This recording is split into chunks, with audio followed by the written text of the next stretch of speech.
Bien, vamos a cambiar completamente de tema. El Reino Unido, lo comentábamos, va a abandonar en unos minutos más oficialmente la Unión Europea. Esto es la medianoche de este viernes, a las 7 de la tarde, hora chilena, poniendo fin a 3 años y medio de un duro proceso de disputas internas y negociaciones. Para hablar del tema nos acompaña Lorena Oyarzún, analista internacional y académica del Instituto de Asuntos Públicos de la Universidad de Chile. Lorena, gracias por acompañarnos. Bienvenida. Gracias. A ver, más de 3 años y varios meses que se negoció, que cayeron negociaciones, que se rompió la relación entre primeros ministros, el Parlamento británico, se terminó hasta en un tema judicial justamente con Boris Johnson. ¿Cómo evalúas tú lo que ha sido este proceso para llegar al día de hoy, donde finalmente se comienza más bien a lo que es el Brexit? Sí. Porque de aquí en adelante va a haber mucho que trabajar desde esta reorganización de la relación de Reino Unido con sus socios europeos.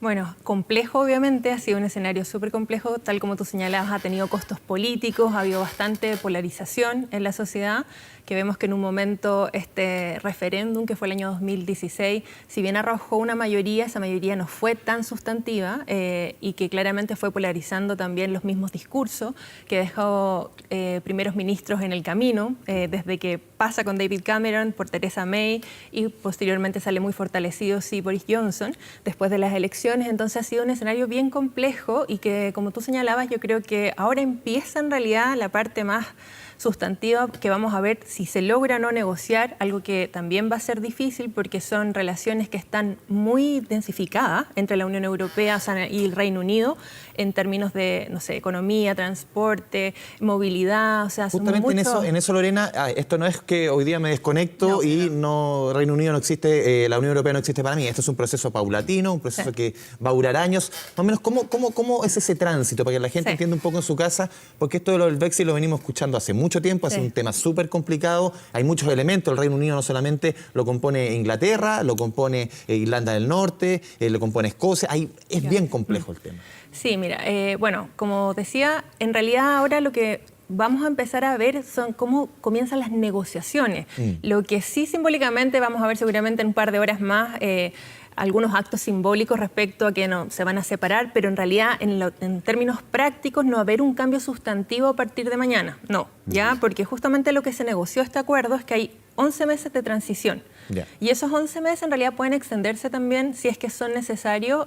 Boris Johnson claramente dijo que no está dentro de su agenda, pero efectivamente vamos a tener que ver cómo se va a negociar esta nueva relación, pensando además que mientras tanto el Reino Unido también ha intentado ir ganando terreno para negociar con otros países, por ejemplo Chile, o lo que quiere hacer con Estados Unidos. ¿Ya? O sea, que también están estos elementos. Pero tú, como señalabas, hay un aspecto político interesante que no se ha abordado mucho, que tiene que ver con los otros miembros del Reino Unido, y particularmente con Escocia, que el referéndum de los escoceses fue 62% de quedarse dentro de la Unión Europea. Eso ha significado claramente que haya nuevos bríos en el fondo de buscar incluso plantear un nuevo referéndum para independizarse. Y va a ser un elemento que va a tener que...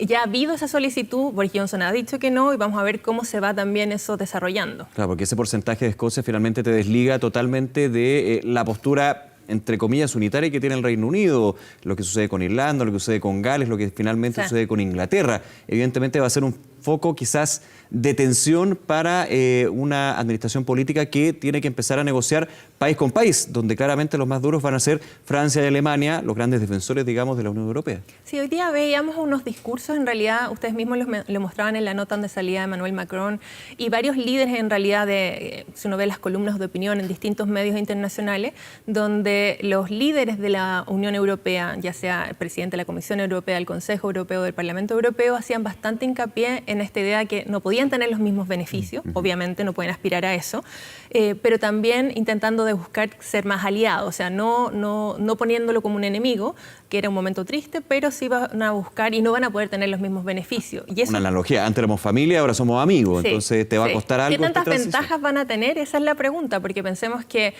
Reino Unido es la segunda economía, o sea, es importante. La quinta del mundo, ya 15% más o menos del PIB de la Unión Europea. Entonces, Centro financiero de Europa. Centro financiero de Europa, y eso vamos a tener que ver cómo se reinstalan o no estas nuevas, las multinacionales, la mayoría de ellas, más del 40% estaban en Londres, o sea, no estoy hablando ni siquiera de Reino Unido, Londres. Entonces vamos a tener que ver cómo eso se va también reestructurando a partir de estas negociaciones. Yo creo que ambos tienen en realidad necesidad y buscarían realmente salir con un acuerdo, primero que nada, ¿ya? Porque esto en el fondo es el acuerdo para negociar, pero tenemos que ver cómo resulta esa negociación.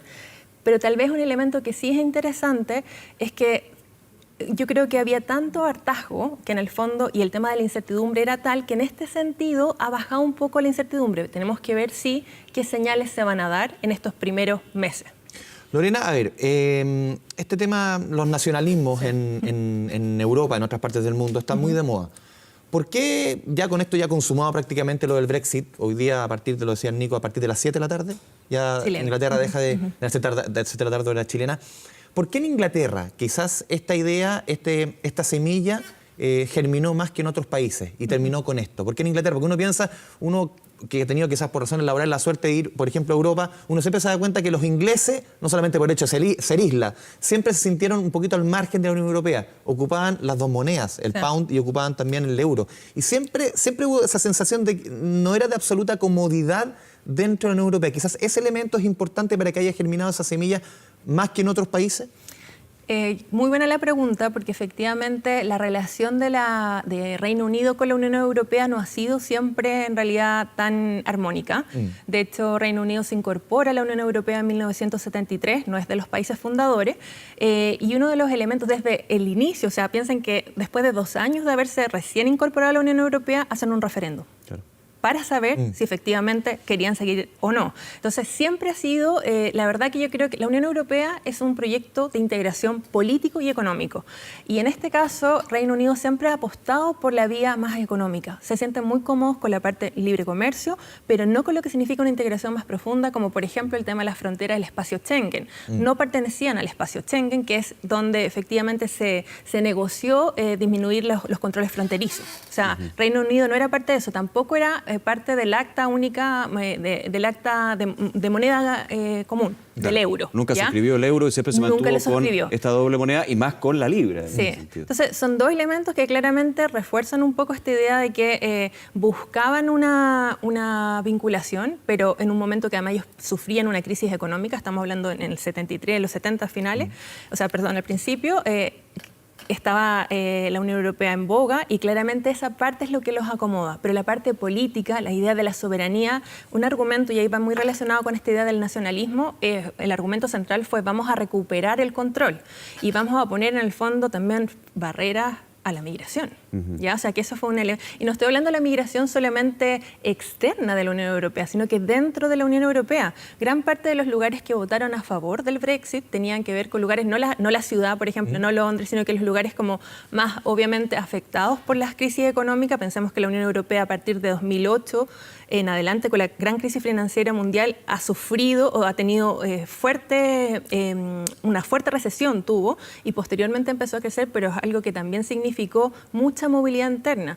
A partir del año 2004 es cuando se amplía la Unión Europea hacia el este. ¿Ya? Y eso, países como Polonia, por ejemplo, Hungría, etcétera. La cortina de hierro famosa. Gran parte de esa población fue a Reino Unido. No inmediatamente, porque se negoció que no fuera inmediatamente, pero Reino Unido sí fue inmediatamente. Con esta política de frontera abierta.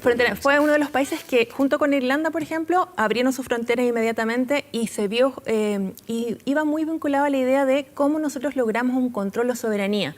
Pensemos que Margaret Thatcher, que fue en un primer momento una de las defensoras de incorporarse a la Unión Europea, después de estar ya en el poder y a finales ya de su mandato, fue una de las que también decía, queremos, o sea, devuélvanos el dinero en la parte de los impuestos, y por otra también que querían mantener la soberanía y no querían un Estado supranacional. O sea, la parte política siempre les ha complicado. En ese punto, yendo a lo que es la Unión Europea, cuando se da el referéndum, cuando gana la opción de abandonar la Unión, muchos decían el sistema de comunidad europea que nace de hecho de conflictos bélicos de la Segunda Guerra Mundial, pero también recordando la Primera Guerra Mundial. Muchos dijeron, esto se va a quebrar. Ya habían algunos países que decían, bueno, si Reino Unido está pensando en irse, ¿por qué no nosotros? Con el pasar de los años, con los problemas, los baches que se ha dado en estas negociaciones, al parecer el Reino Unido salió más bien fortalecido. ¿Cuál es tu opinión? Como sistema, como concepto. ¿La Unión Europea? La Unión Europea, sí. Mira, yo creo que efectivamente al principio el discurso fue, bueno, ¿qué va a pasar en un escenario que además pensemos en los temas económicos, los temas de migración? era lo más candente en la Unión Europea, o sea, un desafío que hasta el día de hoy está presente, pero con los conflictos que estaban cercanos, sobre todo de Siria, fue muy importante y la Unión Europea no se ponía de acuerdo. Yo creo que hay que ver todavía, pero no creo que lo haya debilitado, creo que surgió la necesidad de tener más incluso unidad respecto a estas negociaciones que se han hecho con Reino Unido, y que incluso tal vez podría ser, viéndolo del punto de vista más optimista, puede ser favorable para la Unión Europea, porque en realidad Reino Unido también siempre fue una especie de...